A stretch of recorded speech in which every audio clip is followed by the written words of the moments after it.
Il est 20 h, c'est parti pour un nouveau journal avec à la une de l'actualité le point sur la situation du coronavirus du jour. Toujours sur le Covid-19, nouvelle information sur le plan de vaccination demandé par le président de la République. Le démarrage est annoncé. Après la pluie, le beau temps, l'étudiant Sadio Ousmane Diédhiou, pris en charge par le chef de l'État, ses camarades de l'université Cheikh Anta Diop de Dakar expriment leur satisfaction. Ce sera à suivre dans ce journal. Voilà pour les titres.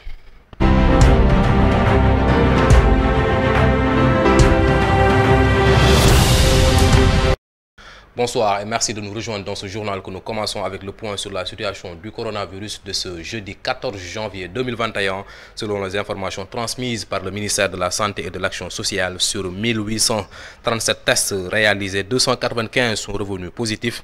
Les cas positifs sont répartis comme suit: 105 cas contacts et 189 cas communautaires, un cas importé. Ce jeudi, 135 patients ont été déclarés guéris et 38 cas graves sont en hospitalisation.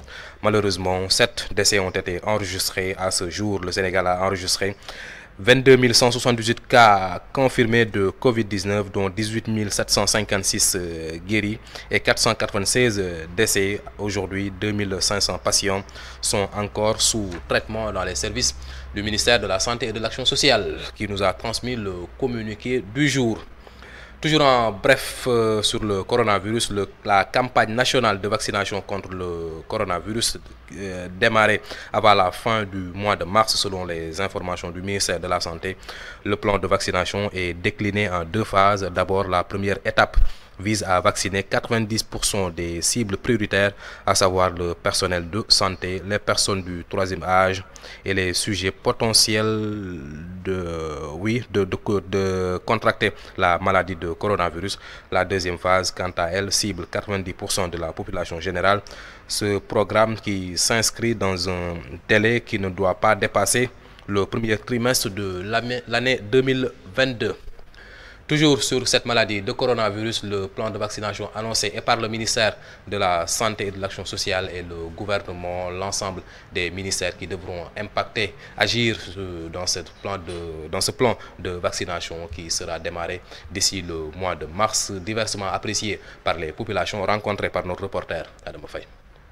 Pour lutter contre la seconde vague du coronavirus, le ministère de la Santé va lancer d'ici fin mois de mars une campagne de vaccination nationale contre le Covid. Une stratégie bien appréciée par certains Sénégalais. Je pense que c'est bien d'accueillir ce qu'on appelle les vaccins. Mais aussi, avant de les accueillir, moi je propose, pourquoi pas, comme on l'a fait avec l'Artemisia, parce qu'on a dit que on l'avait donné à l'équipe de recherche ici de l'université Cheikh Anta Diop. Pourquoi pas les vaccins aussi? On ne va pas les donner à cette équipe. Il va mener des recherches. Après, cette équipe va dire à la population sénégalaise si ces vaccins sont bonnes ou sont mauvaises. Moi, oui, je suis prêt à vacciner, mais quand je saurai que franchement, le vaccin a été très bien vérifié, moi, là, je serai prêt pourquoi pas ne pas être vacciné, parce que cela va me protéger et protéger aussi toute ma population. Pour pallier cette stratégie, ils pensent même qu'il faut une bonne communication pour sensibiliser la population à la vaccination. Au vaccin anti-Covid. Donc, il y a beaucoup de débats qui se posent actuellement. Je pense qu'aussi, à la base, il faudrait une bonne communication, une approche communautaire vis-à-vis de la population sénégalaise. Parce que si cela se trouve que le vaccin est la meilleure solution pour pouvoir endiguer à jamais cette chaîne de contamination, je pense qu'il est évident qu'on le fasse. Si certains sont pour cette vaccination, il n'en est pas moins pour ces étudiants qui doutent encore de la fiabilité du vaccin. Cette campagne-là, nous, en tant qu'étudiants, nous demandons que vraiment l'État à chercher le vaccin le plus adéquat, parce que présentement, on nous parle il y a tellement de rumeurs qui circulent concernant le vaccin, que celle de Pfizer est vérifiée à 80% et ce genre. Et alors nous, en tant que citoyens, nous avons peur vraiment d'aller vers ces vaccins-là. Alors si on n'a pas une certitude concernant les vaccins pour la guérison totale, alors comment devons-nous se lancer dans une chose qu'on ne sait pas vraiment? Ici, c'est de mon propre gré, je ne vais pas me vacciner. Sûrement pas. L'heure est devenue grave. On note une propagation fulgurante du virus dernièrement. Rien qu'aujourd'hui, 295 cas ont été enregistrés.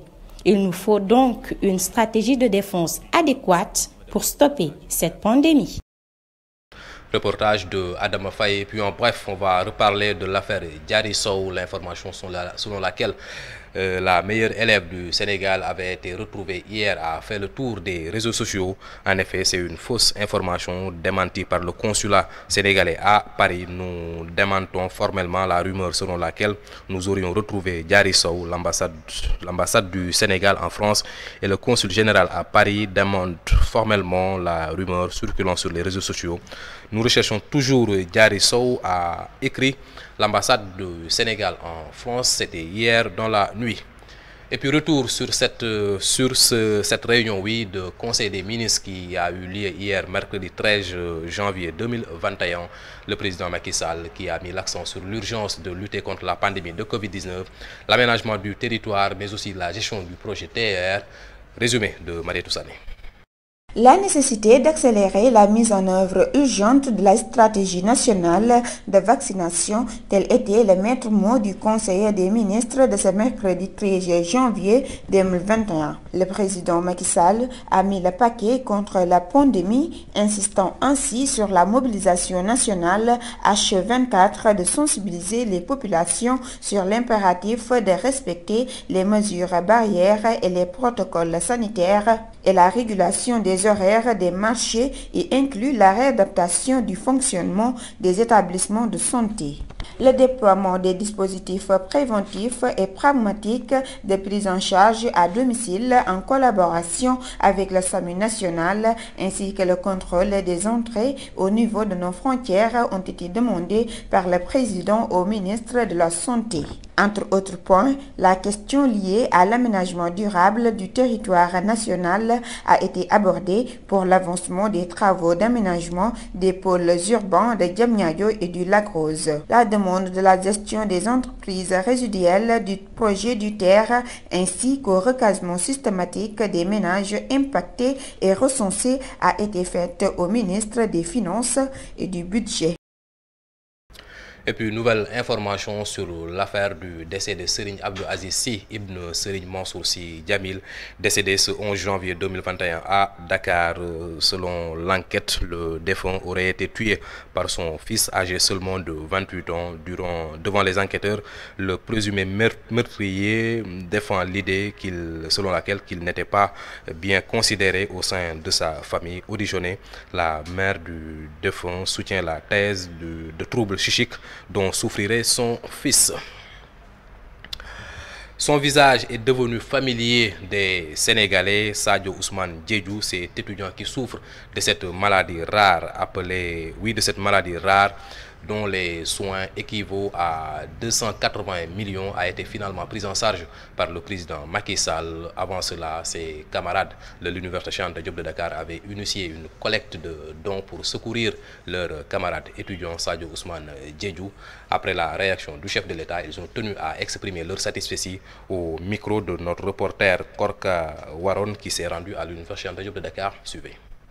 Faire Essodé, l'étudiant en année de thèse de doctorat en médecine qui souffre depuis un an d'une maladie très rare appelée aplasie médulaire nécessitant une greffe de la moelle osseuse suite à l'appel de contribution lancé depuis le mois de décembre dernier.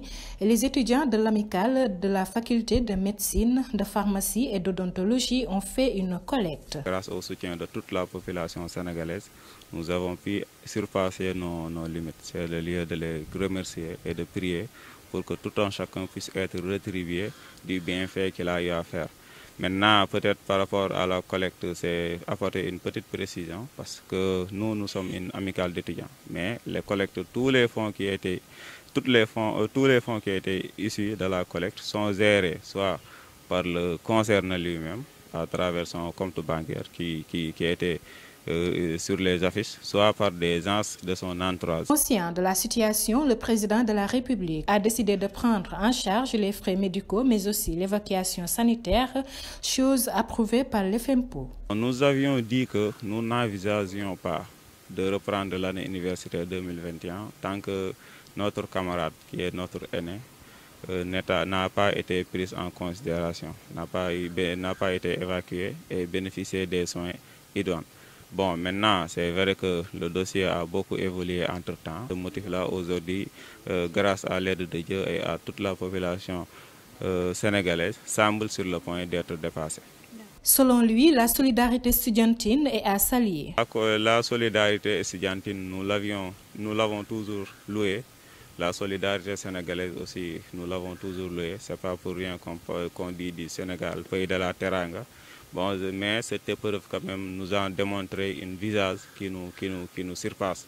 Voilà, on savait que c'était une réalité, mais on n'a jamais su qu'elle était d'une telle envergure. Là, cet événement nous l'a démontré et ça nous permet d'avoir davantage confiance en notre pays et d'avoir un esprit serein pour des lendemains meilleurs.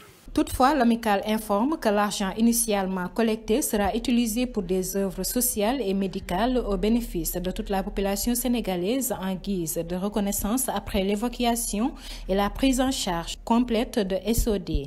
Ainsi, ils souhaitent un prompt rétablissement à leurs camarades.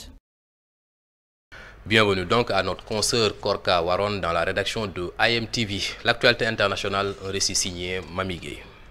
Covid-19, les enquêteurs de l'Organisation mondiale de la santé arrivent en Chine où un premier cas de décès est signalé depuis 8 mois. La Chine a enregistré le premier décès dû au Covid-19 sur son territoire depuis 8 mois. Ont annoncé jeudi 14 janvier les autorités sanitaires d'un pays qui lutte contre les résurgences de l'épidémie qu'elle avait pourtant maîtrisée. Ce décès s'est produit dans la province de Hebei, proche de Pékin, a précisé la Commission nationale de santé, sans donner d'autres informations. C'est dans cette province ont été dernièrement soumises à un confinement après l'apparition des contaminations. Au Rwanda, face à la deuxième vague, le pays veut miser sur la vaccination. Les autorités espèrent vacciner 20% de la population dès le premier trimestre 2021. Pour rappel, le pays a enregistré 10 122 cas, dont 6 974 guérisons et 131 décès. Et pour finir, en Corée du Sud, la prison vient de confirmer la peine de 20 ans contre l'ex-président Park. Park Geun-hye avait été condamné en 2018 pour corruption et abus de pouvoir. La Cour suprême a définitivement confirmé jeudi 14 janvier la condamnation de l'ex-présidente à 20 ans de prison dans un retentissant scandale de corruption qui avait précédé sa destitution en 2017. Cette décision vient mettre un terme à un long processus judiciaire qui avait suivi le départ de l'ex-chef de l'État au terme de mois de manifestations massives dans les rues. Parfait tour du monde avec toujours notre stagiaire Mami Gueye. Place maintenant à l'actualité sportive, Modi Diouf. L'essentiel de l'actualité sportive est marqué par la visite du président de Génération Foot au Jaraaf et à Teungueth FC. Après une qualification en brio respective en phase de poule de la Ligue africaine des champions et au barrage de la Coupe CAF, le Teungueth FC et le Jaraaf ont le droit à des félicitations les plus sincères, notamment de la part de clubs sénégalais. De ce fait, Madi Touré, le président de Génération Foot, s'est déplacé en personne pour aller apporter ses encouragements à ces deux clubs. J'ai jugé utile d'aller féliciter ces deux clubs qui ont fait le boulot pour l'ensemble de la famille du football national. Ça serait difficile mais pas impossible et tout le monde veut pousser Teungueth FC dans cette Ligue africaine des champions. Pour Jaraaf, j'ai été mascoté de cette équipe. Du alors, c'est la mienne. Donc les joueurs ont mouillé le maillot pour moi. Il nous reste qu'à les aider à aller de l'avant, a déclaré Madi Touré suite à sa visite. Pour rappel, le Jaraaf et le Teungueth FC ont déjà connu leur prochain adversaire pour la suite de la compétition et fouleront à nouveau les pelouses africaines au mois de février. En attendant, place au championnat local. Suite de l'actualité sportive hors de chez nous avec la grande surprise, l'élimination du Bayern de Munich par une équipe de deuxième division allemande. C'est de la sensation à huitième de finale de la Coupe d'Allemagne. Le Bayern de Munich a été éliminé au tir au but par Holstein Kiel, 6 tirs à 5, après 2 buts partout au cours du match. Les bourreaux allemands est une équipe de deuxième division. Les autres teneurs de la Bundesliga, la RB Leipzig, le Dortmund, Borussia Gladbach et le Bayer Leverkusen sont toujours en course pour le prochain tour, les huitièmes de finale. En France, 4 mois après le Classico remporté par l'Olympique de Marseille, mais marqué par des accusations mutuelles de racisme et xénophobie, le Paris Saint-Germain a remporté la 8e fois le trophée des champions grâce au but de Icardi et Neymar. Malgré le but de Dimitri Payet, l'OM perd 2 buts à 1, le premier pour le nouvel entraîneur parisien Mauricio Pochettino. Terminons à présent avec la qualification du FC Barcelone en finale de la Super Coupe d'Espagne après sa victoire face à la Real Sociedad au tir tirs au but, 3-2. Les Blaugrana affronteront les vainqueurs du match Real Madrid-Atlético Bilbao ce jeudi. L'élément sport de Modou Diouf qui met un terme à ce journal que nous avons eu le plaisir de vous présenter. Le prochain rendez-vous d'information de AMTV demain à 14h avec Thilo Momodou Sam. Je vous retrouve à 20h. Merci de nous avoir suivis. Bonsoir.